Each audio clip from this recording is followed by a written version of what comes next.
হঠাৎ করে পাহাড়ি ঢলে আমাদের উত্তর পূর্বাঞ্চল, বিশেষ করে সিলেট বিভাগ, কুমিল্লা বিভাগ এবং চট্টগ্রাম বিভাগের বিস্তীর্ণ অঞ্চল প্লাবিত হয়েছে। এই বিস্তীর্ণ অঞ্চলে বহু মানুষ ভেসে গেছে, লক্ষ লক্ষ মানুষ তারা পানিবন্দী অবস্থায় রয়েছে এবং প্রায় 30 থেকে 35 লক্ষ মানুষ তারা এই বন্যার কবলে প্রত্যক্ষ এবং পরোক্ষভাবে ক্ষতিগ্রস্ত হয়েছে।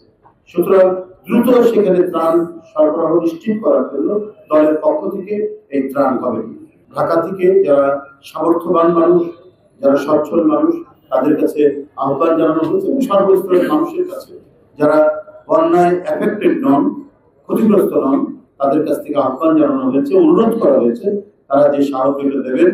আমরা এই ত্রাণ সংগ্রহ কমিটি সেটা সংগ্রহ করে যত দ্রুত সম্ভব তারা উপদ্রুত মানুষের কাছে, বন্যা কবলিত মানুষের কাছে সেটি পৌঁছে দেবে।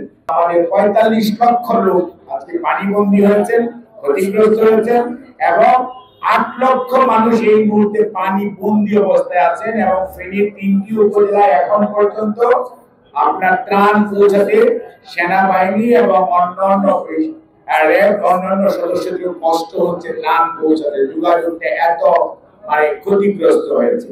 নেতা কর্মীরা মাঠে কাজ করছেন এবং ত্রাণ বিতরণ করছেন, কিন্তু এটার যোগান দেওয়া প্রয়োজন। অনেকে সেখানে যেতে পারছেন না, সেই জন্যই এই কেন্দ্রীয় ত্রাণ সংগ্রহ কেন্দ্র হিসাবে বিএনপি এই রুমটি আমরা ব্যবহার করব এবং এই ত্রাণ মজুত করার জন্য এবং ডিস্ট্রিবিউট করার জন্য আমরা আরো জায়গা সিলেক্ট করে রেখেছি। সেখান থেকে আমরা এটা বিতরণ করব এবং যথাস্থানে, অর্থাৎ এখানে প্রয়োজন প্রত্যেকটি জায়গায় আমাদের নিজস্ব টিমের তত্ত্বাবধানে আমরা এটাকে পাঠাবো।